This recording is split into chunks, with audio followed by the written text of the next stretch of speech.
बोले वृंदावन बिहारी लाल की जय। आचार्य उपेंद्र जी ने एक प्रश्न किया है और ये प्रश्न बुद्धिमान पुरुष करते हैं, जिनकी बुद्धि में ये बात बैठती है कि बहुत दुख है संसार में। भोजन का दुख, आवास का दुख, सभी प्रकार से मान अपमान का दुख, और सब कुछ दुख के अलावा कुछ है नहीं। इसलिए ये जो इनका प्रश्न है, ये प्रश्न ऋषियों ने श्रीमद् भागवत के महात्म्य के 5वें श्लोक में आप देखिए, इन्होंने प्रश्न किया है उपेंद्र जी ने कि ये माया मोह कैसे नष्ट हो। लेकिन ये प्रश्न इनका बाल्यावस्था का प्रश्न है। माया भी नष्ट नहीं होती और मोह भी नष्ट नहीं होता, नष्ट नहीं होता। नहीं तो नष्ट का तात्पर्य तो ये समझिए कि यदि कोई वस्तु नष्ट हो जाएगी तो वो किसी को भी नहीं मिलेगी ना। जैसे मान लीजिए कोई वस्तु नष्ट हो जाए तो वो तो फिर किसी को नहीं मिलना चाहिए। तो यदि आपका मोह नष्ट होगा तो पूरे संसार में मोह नहीं रहेगा। इसका तात्पर्य ये निकला कि ज्ञान भी व्यक्तिगत होता है, अज्ञान भी व्यक्तिगत होता है, मोह भी व्यक्तिगत होता है, लोभ और क्रोध भी व्यक्तिगत होता है। तो नाश नहीं होता, निराश होता है उसका। बहुत गजब बात है, सोचने जैसी बात है ये। शौनकादिक ऋषियों ने नैमिषारण्य में सूत जी से यह प्रश्न किया कि श्रीमद् भागवत के महात्म्य का 5वां श्लोक देखें। भक्ति ज्ञान विराग आप्तो विवेको वर्धते महान, माया मोह निराशश्च वैष्णवैः क्रियते कथम। ये प्रश्न इनने जो किया है, ये प्रश्न लिखा है ना, सब लोगों का एक ही प्रश्न है। तो ये तो अज्ञानी व्यक्ति है जो प्रश्न कर रहा है कि मोह कैसे नष्ट हो। शौनकादिक ऋषि तो अपने अपने घर द्वार को छोड़ करके, सारे उपद्रव छोड़ के, समाज छोड़ करके नैमिषारण्य में बैठ गए। कलयुग को आया देख करके, कलयुग के मनुष्यों की वृत्ति देख करके, क्योंकि कलयुग का मनुष्य ना तो धर्म का आदर करेगा और ना ही ज्ञान का आदर करेगा और ना ही भक्ति का आदर करेगा, न भगवान का आदर करेगा। ऐसे लोगों के बीच में विद्वान पुरुष नहीं रहते, इनका त्याग कर देते हैं। तो शौनकादिक ऋषि तो ज्ञानी महापुरुष है ना, उन्हें तो त्याग किया है इस चीज का जान करके कि इस भीड़ से दूर हो जाओ, कलयुग के आदमी से दूर ही हो जाओ। और वो दूर हो गए और नैमिषारण्य में वह प्रश्न किया जो आज उपेंद्र ने प्रश्न किया। तो उपेंद्र तो अज्ञानी व्यक्ति है, ये सुन भी लेंगे तो भी इनका मोह नष्ट नहीं होना है। क्यों? क्योंकि मोह नष्ट करने का उपाय बताया जाएगा तो इनको करना ही नहीं। तो उपाय तो वो पूछे जो करें। तो आप लोग भी सुन ही रहे हैं, आप लोग सुन लेंगे लेकिन उपाय नहीं करेंगे। कलयुग की ये विशेषता है कि सुन करके भी उपाय नहीं करता, भोग करके भी उससे दूर नहीं होता। ये कलयुग की विशेषता है। उनने प्रश्न किया शौनकादिक ऋषियों ने कि भक्ति ज्ञान विराग आपता, ये विवेक ऐसा हो जिसमें भक्ति भी हो, ज्ञान भी हो। ये जो आप्त शब्द लिखा हुआ है ना, इसमें प्र उपसर्ग लगा दो तो प्राप्त शब्द हो जाएगा। उसमें क्या है, जिसको आप प्राप्त कहते हैं उसी को आप्त कहते हैं। शौनकादिक ऋषियों ने कहा कि भक्ति ज्ञान से प्राप्त पुरुष हो और विवेकः वर्धते, और विवेक भी हो। विवेक का अर्थ होता है दो वस्तुओं को अलग अलग करना। अज्ञान और ज्ञान ये दोनों सम्मिलित हो गई ना रूप। तो जब आपको दो वस्तुएं मिल जाए तो उसमें से अलग अलग करना है। अब इस पर जानना है कि अज्ञान क्या है और ज्ञान क्या है। तो आप ये बताइए सूत जी कि जिसमें भक्ति और ज्ञान दोनों हों और विवेक भी बढ़े, महान विवेक। महान विवेक का मतलब ऐसा समझो, जैसे कोई बालक है, उसको अग्नि और सर्प का ज्ञान नहीं होता है, बुद्धि ही नहीं होती बाल्यावस्था में, ऐसा समझिए ना। क्योंकि बाल्यावस्था में स्मृति और अनुभव, बुद्धि दो प्रकार की होती है, एक स्मृति और एक अनुभव। अगर बालक को अनुभव हो तो सांप को नहीं पकड़ेगा, अग्नि में हाथ नहीं डालेगा, ऊंचाई से कूदेगा नहीं, इसका मतलब है उसको अनुभव भी नहीं है। और यदि दुख मिल जाए तो ये ज्ञान हो जाए, स्मृति आए कि इससे दुख मिलता है, तो वो भी हो। बाल्यावस्था में बुद्धि नहीं होती है।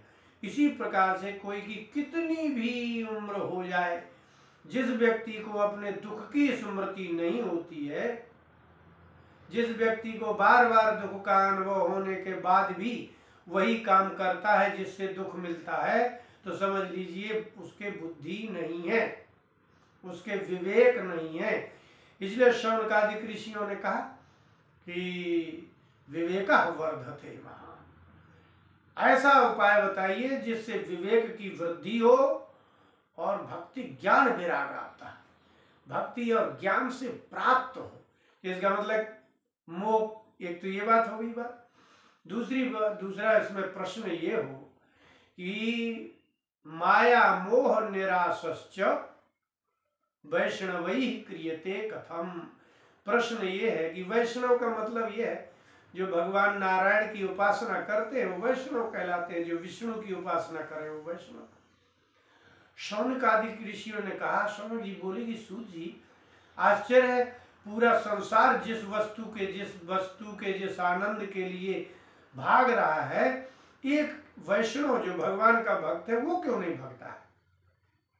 क्या उसको संसार के विषयों का सुख नहीं पता है, या संसार के यश का ज्ञान नहीं है? क्या संसार में प्रतिष्ठा, पद प्राप्त, धन प्राप्त हो जाए तो कितना आदर होगा, क्या ये वैष्णवों को नहीं चाहिए? भगवान के भक्त ये कैसे इस संसार का त्याग कर देते हैं, जहाँ धन है, विषय सुख है, आनंद है, यश है, प्रतिष्ठा है, वैष्णव क्यों नहीं लेते? भगवान नारायण के परम भक्त जो होते हैं वो क्यों नहीं उसको स्वीकार करते? अच्छा, पद प्रतिष्ठा इत्यादि, धन प्राप्ति और विषयों का सुख प्राप्त करना, ये क्या? बोले माया है।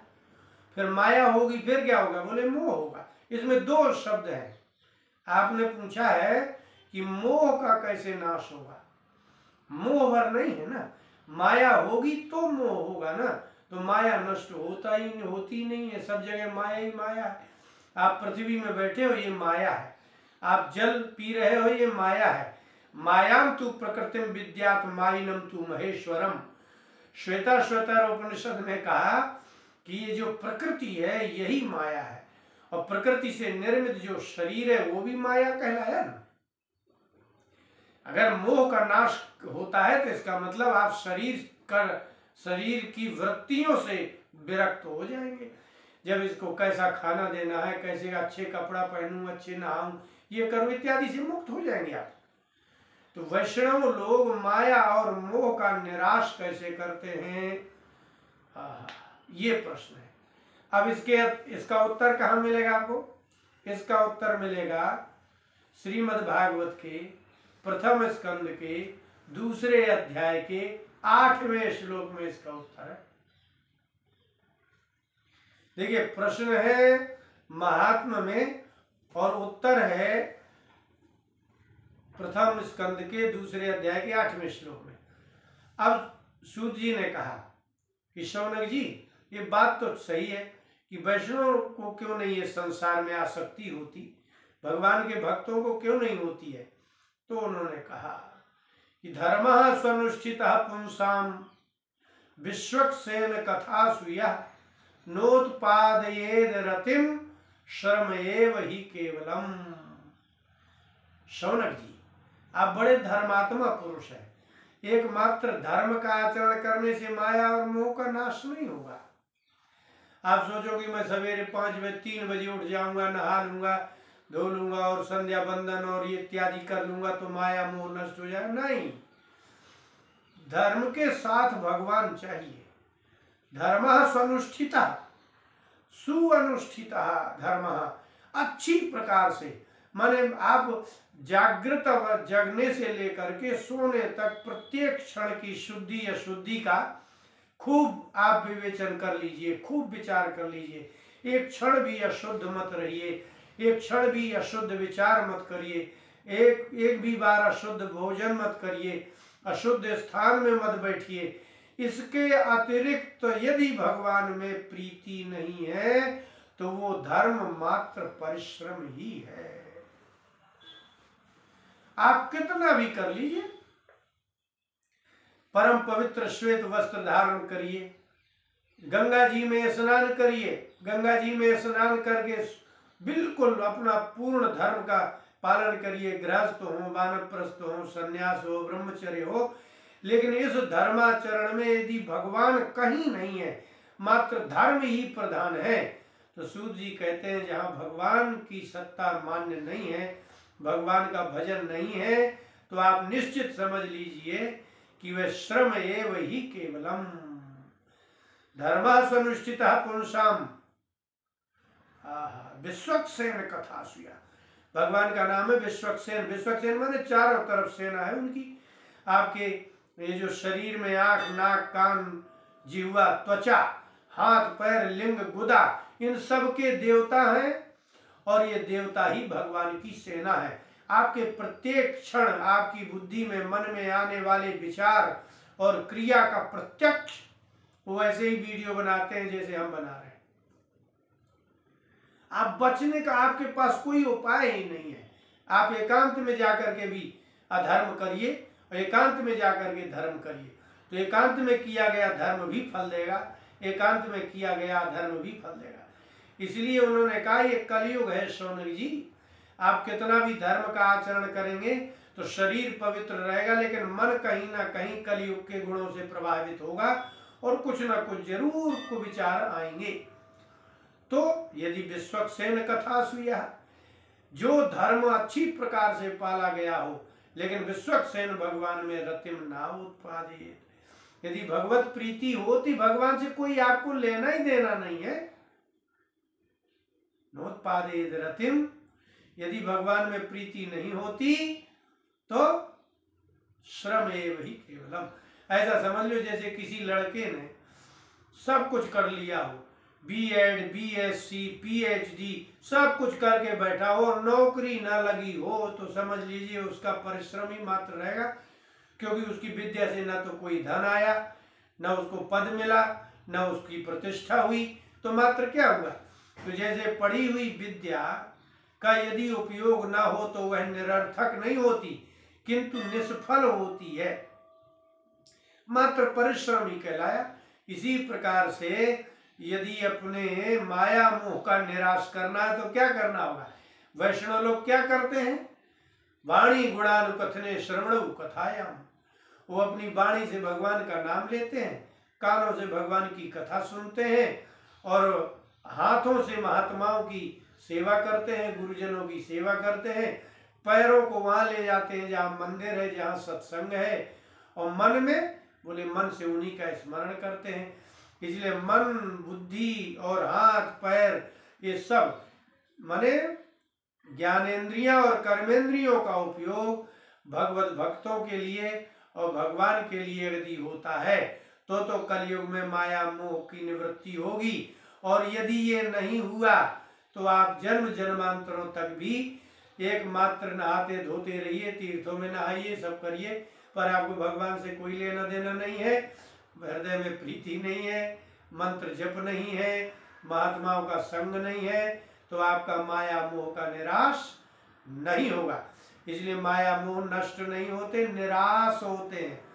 श लग जाए, शक्कर का श लगे तो निराश, और यदि सरवता का सा तालब्य सकार लगे तो निराश माने निवृत्ति।